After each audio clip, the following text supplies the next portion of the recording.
Hello everyone, welcome back again to this particular class of the financial accounting. So guys, कल हमने अपनी journey start की थी financial accounting के लिए. बीकॉम फिफ्थ सेम के लिए आ रही है ये क्लासेस.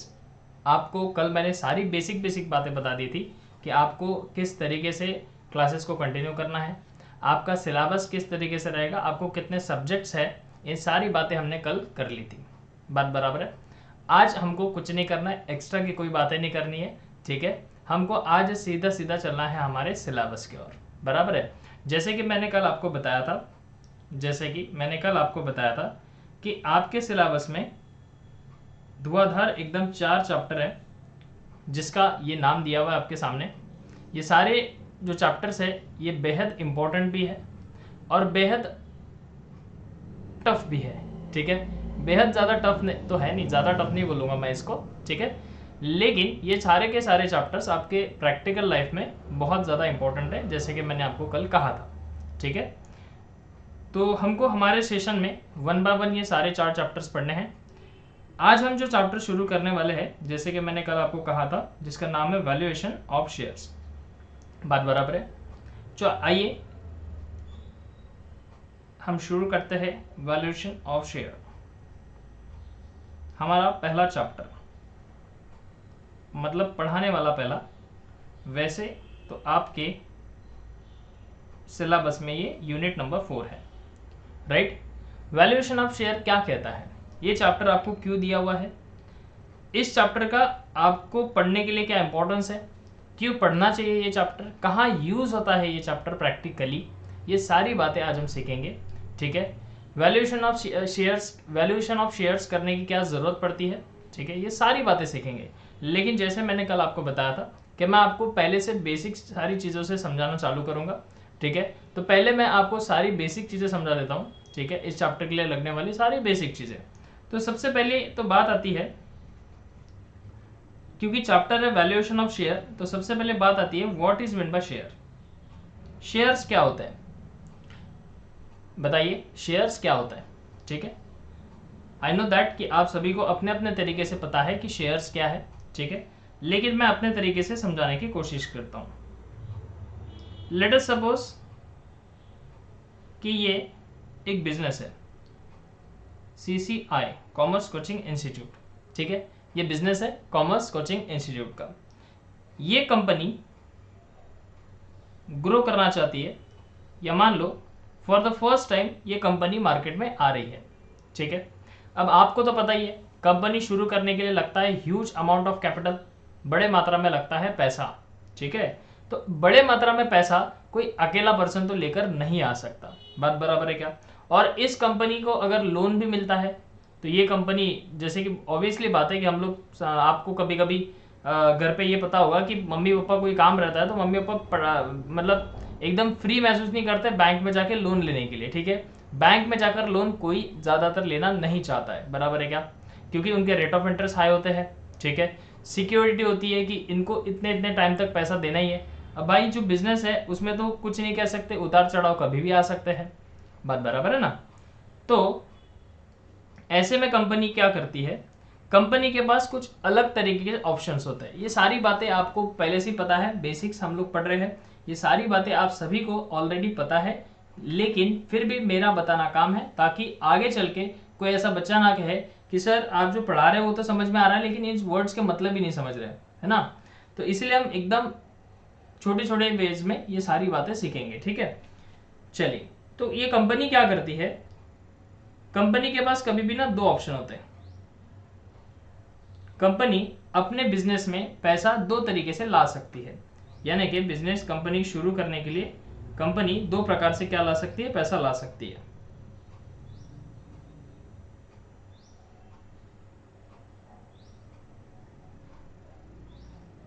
सबसे पहले, वेट अ मिनट,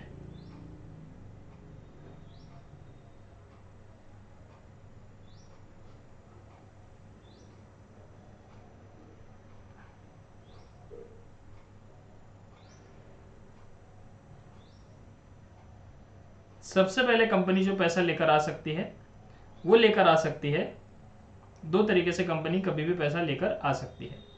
पहला जो तरीका होता है वो क्या होता है, सो पहला तरीका होता है कंपनी ओन कैपिटल ला सकती है,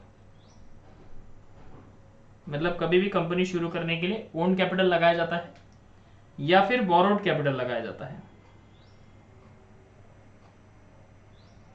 ठीक है, आप आसान भाषा में इसको समझो तो ओन कैपिटल मतलब अपने पास का पैसा, बोरोड कैपिटल मतलब किसी से कर्जा लिया हुआ पैसा। ठीक है, लेकिन अगर आपको पता है सारी चीजें तो आप बोलोगे सर शेयर मार्केट में इशू करना, कंपनी जब शेयर इशू करती है तो लोगों से पैसा लेती है, ये भी तो कर्जा ही हुआ ना सर, तो फिर इसे बोरोड कैपिटल क्यों नहीं कहते? तो आप एक डिफरेंस इसमें समझ लो कि जिस अमाउंट पर, जिस कैपिटल पर हमें इंटरेस्ट नहीं पे करना पड़ता है, इंटरेस्ट नहीं पे करना पड़ता है, मैंने बोला इंटरेस्ट नहीं पे करना पड़ता है, बाकी कुछ चीज पे नहीं करनी पड़ती ऐसा नहीं है। ऑब्वियसली बात है, कोई आपके कंपनी में पैसा लगा रहा है तो आपको कुछ ना कुछ उसे उस बदले में देना ही पड़ेगा। ठीक है, तो इंटरेस्ट जिस पे नहीं देना है आपको वो हो गया ओन कैपिटल, और जिस पैसों पर आपको इंटरेस्ट देना है वो हो गया आपका बोरोड कैपिटल। समझ में आया? इसका एक सीधा साधा एग्जांपल है, जैसे कि फॉर एग्जांपल आप हो, आपकी पढ़ाई कंप्लीट होने के बाद आपको क्या करना है, एक बड़ी सी कंपनी स्टार्ट करनी है, आपको शुरू करनी है कंपनी। आप सीधा सीधा गए बैंक के पास, HDFC बैंक के पास आप गए। HDFC बैंक को आपने बोला कि बैंक मुझे ना कर्जा चाहिए, मुझे ना पैसा चाहिए, मुझे ना बहुत सारा पैसा चाहिए। बैंक बोली बेटा इतना पैसा क्यों चाहिए आपको? तो आपने बोला कि मुझे ना कंपनी स्टार्ट करनी है, I want to start a company, ये ठीक है, मुझे कंपनी स्टार्ट करनी है। बैंक बोलती है ओ भाई साहब जरा रुकिए, कौन सी कंपनी चालू करना चाहते हैं? ठीक है, आपके साथ साथ कौन है? अकेले कंपनी चालू करोगे क्या? अभी आपकी कंपनी का ना बेस तैयार है ना कुछ तैयार है। तो ऐसे में कंपनी क्या करती है, बैंक क्या बोलती है, ठीक है हम आपको लोन देंगे, लेकिन आपका प्लान क्या है, आप किस प्रकार से कंपनी चलाओगे और किस प्रकार से आप पैसा अर्न करोगे, ये पूरा सारा का सारा आप एक चिट्ठी पे लिख के लेके आइए, उसे हम बोलते हैं प्रोजेक्ट रिपोर्ट। ठीक है, ये प्रोजेक्ट रिपोर्ट आपको प्रोफेशनल्स बना के दे सकते हैं, CA CS CMA या व्हाटएवर और कोई लोग बनाते होंगे, आई डोंट नो। ठीक है, तो ये प्रोजेक्ट रिपोर्ट में ये लिखा होता है कि हमारी कंपनी में इतना पैसा लगेगा, हमारी कंपनी ये पैसा यहाँ यहाँ लगाएंगी, हमारी कंपनी इस तारीख को शुरू होंगी और यहाँ से हमारी कंपनी का ये बिजनेस रहेगा। मतलब मैं कह सकता हूँ आपको कि जर्नी एक प्रकार की कंपनी की रहती है, और इस प्रोजेक्ट रिपोर्ट के बेसिस पे बैंक आपको क्या देती है, लोन देती है। बात समझ में आई? अब बैंक आपको लोन तो देगी, ठीक है, मान लो लेट अस सपोज कि बैंक से आपने 100 करोड़ रुपीस लोन ले लिया। ऑब्वियसली बात है इंटरेस्ट चार्ज करेगी बैंक, इंटरेस्ट इस पे चार्ज करेगी बैंक आपको, ये लोन के ऊपर लगेगा क्या, इंटरेस्ट। अब आपने ऐसे ही नॉर्मली अंदाजा लगा लिया कि ठीक है ये जो लोन लिया है मैंने, ये 20 साल के लिए लिया, 100 करोड़ अगर आज मैं लूंगा तो 20 साल बाद कितने देने पड़ेंगे। ठीक है, आपने ऐसे ही हिसाब लगाया, तो आपने जब हिसाब लगाया तो इंटरेस्ट जोड़कर जो पैसा आ रहा था उसको देख के आपकी आंखें दंग रहेगी। बोले बैंक ने आज मुझे 100 करोड़ रुपए दिए, 20 साल बाद बैंक एग्जाम्पल है 210 करोड़ वापस लेंगी। मतलब इतना मैं इंटरेस्ट ही पे कर रहा हूं, जितने का तो लोन नहीं उतने का तो इंटरेस्ट हो गया। बात समझ में आई ना? तो देखो कोई भी बिजनेसमैन ऐसे रिस्क लेना कभी नहीं चाहता है। हाँ, लास्ट ऑप्शन उनके पास होता है, अगर कहीं से पैसा नहीं मिल रहा है तो फिर वो बैंक के पास जाते हैं। बराबर है क्या? क्योंकि bank high rate of interest charge करती है। जैसे कि आपने देख लिया हमारे एग्जांपल में कि आपने 100 करोड़ का लोन लिया था, सिर्फ 20 साल के बाद जब आप लौटाओगे पैसा तो 210 करोड़ देने पड़ेंगे, यानी कि सीधा सीधा 110 करोड़ एक्स्ट्रा देने पड़ेंगे। बात समझ में आई? क्लियर है? फिर आप घर पे आए, थोड़े से निराश बैठे थे, सोच रहे थे कि बिजनेस कहाँ से शुरू करूँ, कहाँ से शुरू करूँ, कहाँ से शुरू करूँ। और जिन हालात में आप बैठे हुए हैं उस हालात में एक ही इंसान आपकी मदद कर सकता है, या एक ही ऐसे लोग हैं जो आपकी मदद कर सकते हैं, वो है आपके पेरेंट्स। ठीक है, आपको निराश बैठा हुआ देखते आपके पापा आपके पास आए। पात्र घटना है, काल्पनिक है, इसका वास्तविक जीवन से किसी भी प्रकार का कोई भी संबंध नहीं है। ठीक है, ये आप हो, आप एकदम निराश बैठे थे, टेंशन में बैठे थे। क्यों? क्योंकि आपने ये हिसाब लगा लिया था कि आज अगर मैं 100 करोड़ बैंक से लेता हूं तो बैंक को तो वापस 210 करोड़ करने पड़ेंगे। तो ये थोड़ा सा रिस्की है ना। तो ये सारी हकीकत आपने पप्पा को बता दी।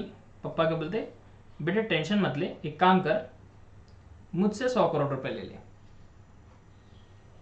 बोले सर मेरे पप्पा के पास अगर 100 करोड़ होते तो मैं बीकॉम क्यों करता, और बीकॉम करता भी तो आपके पास क्यों पढ़ता, है ना। तो पहले ही बताया बेटा, पाथरा घटनाएं काल्पनिक है, ठीक है ना। तो आपने पप्पा को सारी हकीकत बताई। पप्पा बोले 100 करोड़ लेना है, फैक्ट्री शुरू करना है, मेरे अपने सपने हैं, कुछ करना चाहता हूँ जिंदगी में, आगे बढ़ना चाहता हूँ, अच्छी से लड़की के साथ शादी करना चाहता हूँ, ठीक है ना। मेरा भी सपना है कि मेरा एक छोटा सा बंगला हो, बड़ी सी गाड़ी हो, बराबर है कि नहीं। ये सारी चीजें आपने पप्पा को बताई।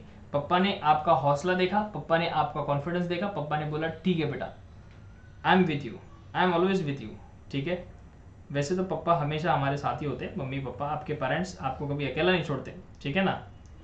100 करोड़ पप्पा ने आपको दे दिए। क्या मैं कह सकता हूं कि पप्पा को आप अगर ये पैसा 20 साल बाद भी वापस दोगे तो आपको कितना देना पड़ेगा, बताओ।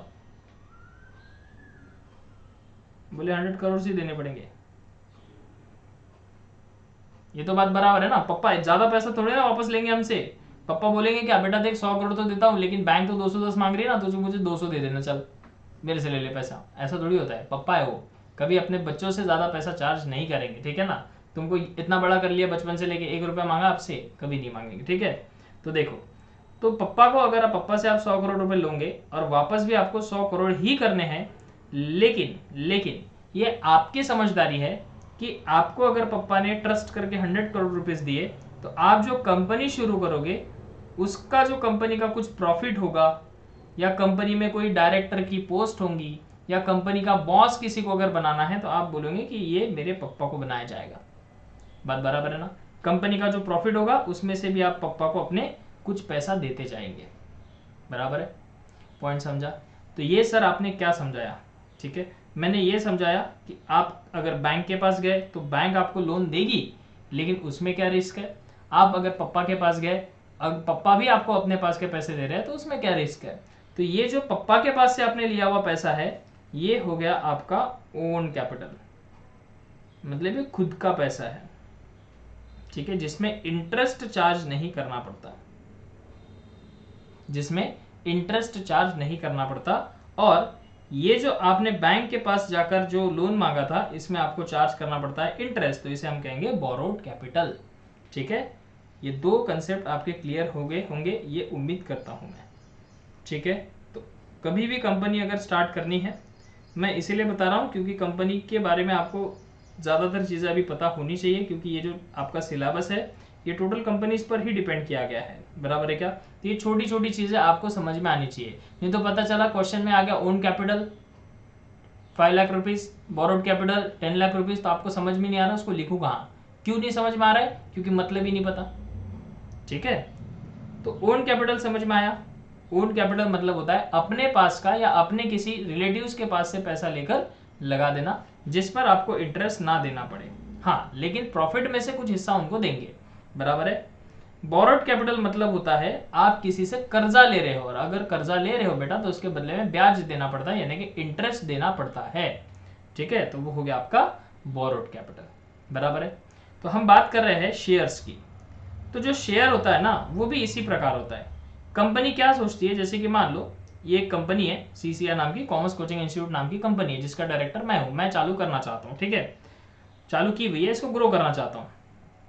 मैंने क्या बोला, मेरे जितने भी स्टूडेंट्स हैं आप सबको मैंने एक मस्त ऑफर दिया, बोला ये देखो बेटा, आप जितने भी मेरे स्टूडेंट्स हैं, इतने तो है नहीं, बहुत सारे हैं, लेकिन अभी जितने बनेंगे उतने ही मैं बनाएगा, ठीक है। लीजिए, ये सारे स्टूडेंट्स हैं मेरे, बराबर है ना। मैंने क्या बोला इनको कि देखो भाई, मैंने सोचा कि यार मैं बैंक के पास जाऊँ, इंटरेस्ट देना पड़ेगा, तो मैंने सोचा क्यों ना अपने स्टूडेंट्स को ही अपॉर्चुनिटी दी जाए। मैंने सभी बच्चों से बोला देखो, मैं और आप सब मिलके ये कंपनी को चलाएंगे, आगे बढ़ाएंगे, ठीक है। तो उसके लिए ना आप सब ना मुझे क्या करो, 10,000 रुपीज दे दो। सब लोग मिला के 10,000 नहीं, अकेला बंदा 10,000 देगा, ठीक है। ये भी बंदा 10,000 देगा। ऐसे करके कितने बच्चे हैं यहाँ पे बैठे हुए? 1 2 3 4 5 6 7 8 9 10 11 12। तो मेरे पास 1,20,000 रुपए आ जाएंगे। बराबर है। मैं बोल रहा हूं कि ये पैसा ना आप मुझे क्या करो, ये पैसा ना ये आप मुझे दे दो। मैं इस पैसे को कहाँ लगाऊंगा? मैं इस पैसे को लगाऊंगा कंपनी में, मतलब हमारे क्लासेस में। और क्लासेस ग्रो करेंगे तो इससे हमको क्या जनरेट होगा? प्रॉफिट। और प्रॉफिट जनरेट होगा तो इसमें से कुछ हिस्सा मैं आपको दूंगा। आपके 10,000 तो दूंगा ही, साथ ही साथ पैसा भी दूंगा। मतलब आपने अपने पास का शेयर, अपने पास का कुछ हिस्सा कंपनी में लगाया, ठीक है, तो इसे कहते हैं शेयर। ये आपने अपना एक शेयर, एक मतलब कुछ शेयर, कुछ हिस्सा, आपकी जितनी भी प्रॉपर्टी होंगी उसमें से कुछ हिस्सा उठाकर कंपनी में इन्वेस्ट किया। बराबर है। तो इसे हम कहेंगे शेयर। बात समझ में आई? हाँ, बस ये शेयर अभी जो हमने देखा ये नंबर्स में, सॉरी ये अमाउंट्स में देखा, लेकिन कंपनीज में जो शेयर होते हैं वो नंबर्स में होते हैं। तो दूसरा कुछ नहीं, काउंटिंग के लिए इजी होना चाहिए, इसलिए कंपनीज क्या करती है, सिंपल सी बात है कि हमारे कंपनी को कितने की जरूरत है, मान लो 10 लाख रुपए की। मुझे ना 10 लाख रुपए चाहिए लोगों से। अब मैं एक के पास मांगने जाऊंगा तो होंगे नहीं। अब मैंने क्या सोचा कि मैं एक काम कर लेता हूं, 10,000 का ना एक शेयर बना लेता हूं इसमें से। तो ये कितने बन जाएंगे? 1 2 3 4, 1 2 3 4, तो ये 100 शेयर्स बन जाएंगे। अब आसान हो गया, 10,000 का एक शेयर। मतलब अगर किसी को मेरे कंपनी में 10,000 इन्वेस्ट करने हैं तो मैं बोलूंगा कि ठीक है, आपको ये एक शेयर मैंने दे दिया, जो कि था कितने रुपीस का? 10,000 रुपीस का। तो आप मुझे 10,000 दे दो और आप बन गए एक शेयर के मालिक। समझ में आया? फिर जैसी जिसकी सोच, जैसा जिसका ट्रस्ट है, वो उस हिसाब से पैसे लगाएगा। दूसरा बंदा आया, बोले सर नहीं, मुझे सर के ऊपर बहुत भरोसा है, ठीक है, तो मैं ना 5 शेयर खरीद लूंगा।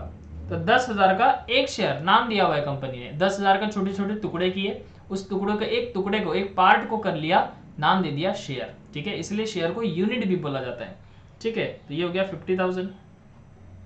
मतलब अगर ये रामू है, रामू ने एक शेयर खरीदा तो रामू कितना इन्वेस्ट करेगा? 10,000 रुपए। ये शामू है, शामू ने अगर इन्वेस्ट खरीदे 5 शेयर तो ये कितने इन्वेस्ट करेगा? 50,000। बात समझ में आई क्या? पॉइंट समझा आपको? तो इसे कहते हैं शेयर्स। बात समझ में आई? लेकिन ये तो हमने अभी तक एकदम बेसिक एग्जांपल्स लिए, जो मैक्सिमम आपको भी चीजें पता होंगी इसकी। बराबर है। अब जो आ रही है बात इंपॉर्टेंट, कि जो शेयर होता है वो शेयर्स की ना 2 वैल्यू होती है। एक होती है उसकी फेस वैल्यू, ठीक है, एक होती है उसकी मार्केट वैल्यू। फेस वैल्यू मतलब वो वैल्यू जितने रुपए का कंपनी शेयर बनाती है, जितने रुपए का कंपनी क्या करती है? शेयर बनाती है। जैसे कि फॉर एग्जांपल बात करूं, यहां पर मुझे कितने पैसे की जरूरत थी, हमारे कंपनी को कितने पैसे की जरूरत थी? 10 लाख रुपीस की, है ना। तो 10 लाख रुपए, मैंने सोचा 10 लाख रुपए किसी से मांगने जाऊं तो कैसे पॉसिबल है? नहीं है ना। तो मैंने क्या कर दिया, एक शेयर की कीमत कितनी रख दी? 10,000 रुपीज, है ना। तो मैंने बोल दिया इसको 10,000 से डिवाइड कर दो तो कितने शेयर हो जाएंगे? 100 शेयर। तो ये जो वैल्यू आ गई एक शेयर की, ये जो वैल्यू आ गई एक शेयर की, ये हो गई 10,000 रुपीज, ठीक है। मतलब मेरे कंपनी का जो एक शेयर है वो कितने रुपीज का है बेटा? वो 10,000 रुपीज का है, ठीक है ना। वेट अ मिनट,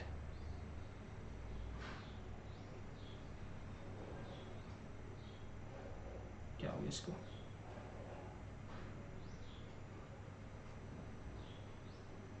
जी हाँ, मेरे कंपनी का जो एक शेयर है वो है 10,000 रुपए का, ठीक है। फिर जिसको जैसे खरीदने, 2 खरीदने 20,000 दे दो, 3 खरीदने 30,000 दे दो, ठीक है। इसमें बहुत सारी चीजें होती है, इसलिए शेयर्स में ही बेचना या खरीदना अच्छा रहता है। एक तो ईजी भी जाता है खरीदने बेचने के लिए, कैलकुलेशन के लिए ईजी जाता है। अब जैसे देखो ना, मैंने 10,000 का एक शेयर बना दिया, तो ये मेरे कंपनी का शेयर का क्या वैल्यू हो गया? Face value.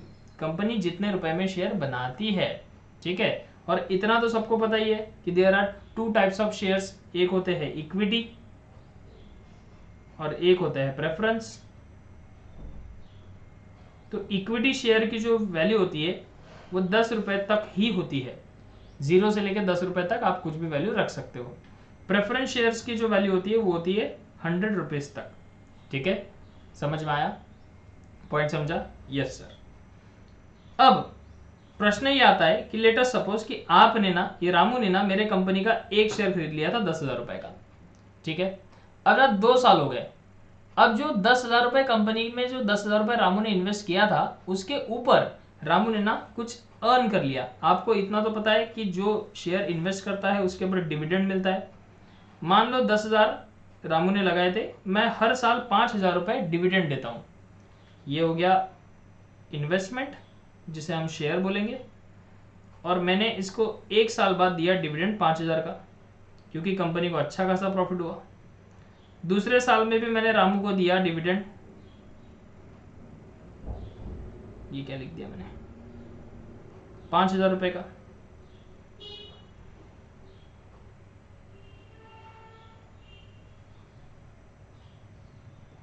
ठीक है जी, 10,000 रुपए, 5,000 रुपए, 5,000 रुपए, ये फर्स्ट ईयर में डिविडेंड मिला, ये सेकंड ईयर में डिविडेंड मिला। मैं ये पैसा दे क्यों रहा हूं? क्योंकि रामू ने मुझ पर एहसान किया था कि उसने मेरे कंपनी में 10,000 रुपए लगाए थे। ठीक है, समझ में आया? तो अगर आफ्टर 2 ईयर्स मैं इस शेयर की वैल्यू निकालू तो ये हो गई 20,000 रुपए, है ना? रामू ने शेयर पे कितना पैसा कमा लिया? 20,000 रुपए। यानी कि जो 10,000 रुपए लगाए थे और 5,000 रुपए यानी कि 10,000 रुपए एक्स्ट्रा कमाई है उसकी, बराबर है। तो आज रामू का जो शेयर है वो है 20,000 रुपए का। बात समझ में आई? अगर रामू आज इसको बेचता है ना तो 20 में नहीं बेचेगा, ऑब्वियसली बात है, कुछ प्रॉफिट ऐड करके ही बेचेगा। मान लो रामू ने ये शेयर ना 25,000 में बेच दिया, या फिर मान लो 30,000 में बेच दिया, सेल कर लिया।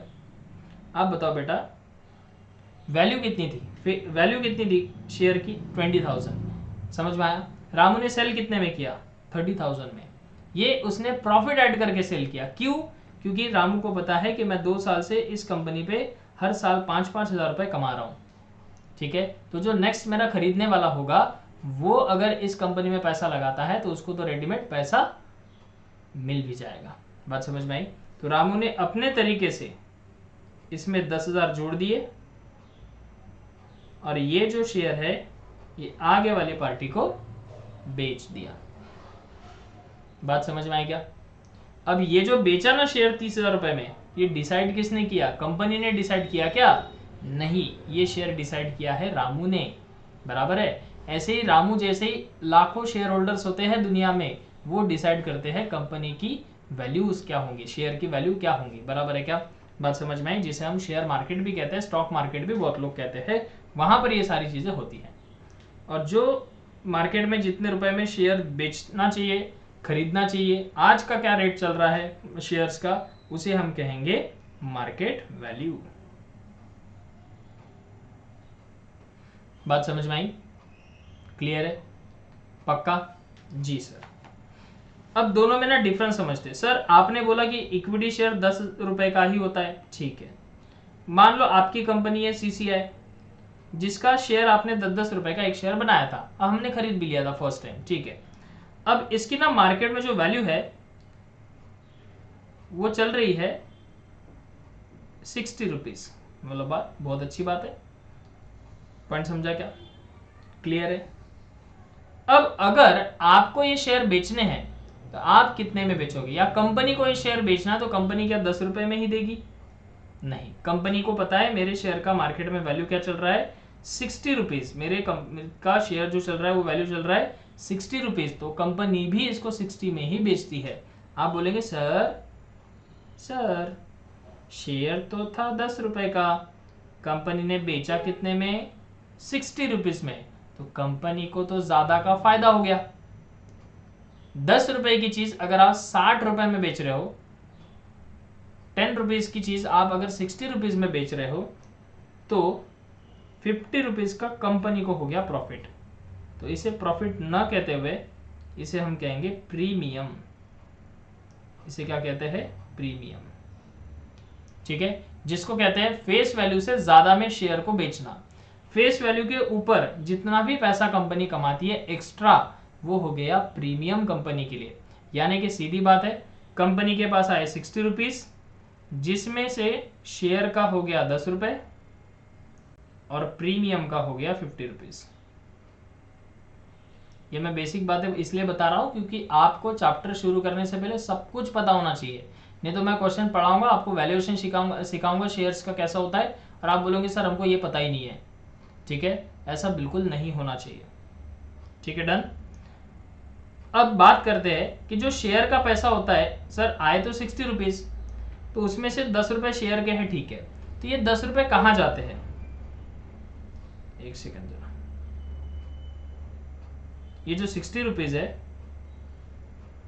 इसमें से फेस वैल्यू हो गई 10 रुपीज जो कि कंपनी रख लेंगी। बाकी का पैसा किसको देती है सर कंपनी? 50 रुपए जो ऊपर के कमाए वो कहाँ जाते हैं? उसे हम प्रीमियम कहेंगे। तो आपने बहुत अच्छे तरीके से ध्यान देना है, बहुत ही इंपॉर्टेंट पॉइंट बता रहा हूं कि फेस वैल्यू जो है जितने रुपए का शेयर था वो ऑलवेज जाती है शेयर कैपिटल अकाउंट में।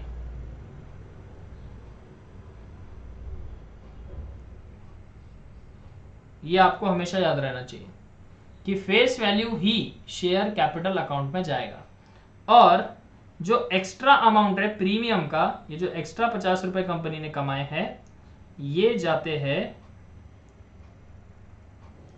शेयर प्रीमियम अकाउंट में। ये आपको समझ में आना चाहिए।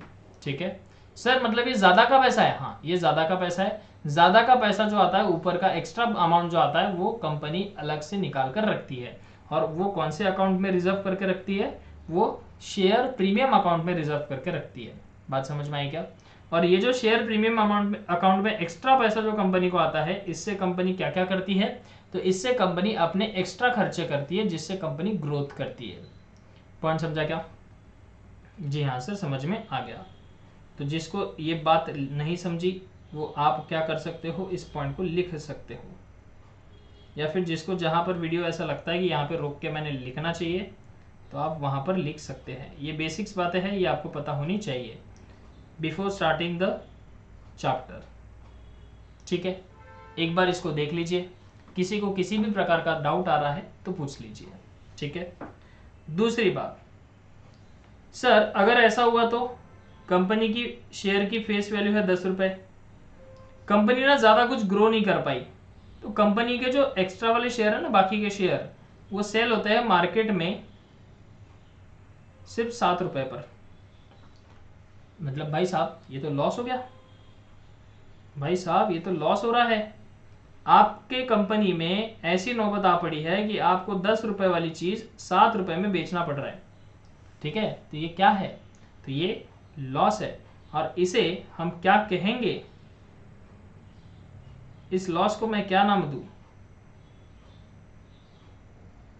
तो इस लॉस को हम कहते हैं डिस्काउंट। क्या कहते हैं? डिस्काउंट।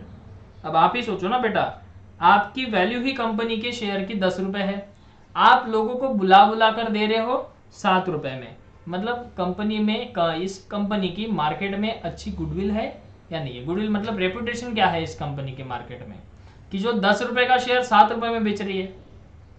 मतलब आपको सीधी बात पता है कि इस कंपनी पे ऐसी नौबत आ पड़ी है कि ये कंपनी आगे सर्वाइव करने के लिए थोड़ी सी मुश्किलें आ रही है इस कंपनी को, बराबर है? तो लोग ज्यादातर ऐसी कंपनी में रिस्क उठाकर पैसा डालते हैं, और अगर ये कंपनी आगे चल के ग्रो कर गई तो इनकी चांदी ही चांदी है, और अगर नहीं तो पैसा डूब भी सकता है।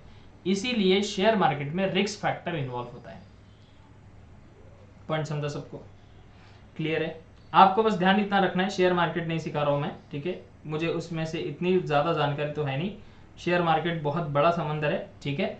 आप कितना भी सीखोगे तो उसमें कम ही है। ठीक है, देखो मैंने बस इतना बताया कि अगर आप अपने फेस वैल्यू से ज्यादा पर बेचते हो शेयर, तो वो हो गया आपके लिए प्रीमियम यानी कि प्रॉफिट। ठीक है, उसे हम शेयर प्रीमियम अकाउंट में ट्रांसफर करते हैं, और बाकी का जो भी अगर आप अपने फेस वैल्यू से कम में अगर शेयर बेच रहे हो तो वो लॉस ही हो गया, और उसे हम क्या कहेंगे? डिस्काउंट कहेंगे। बात समझ में आई?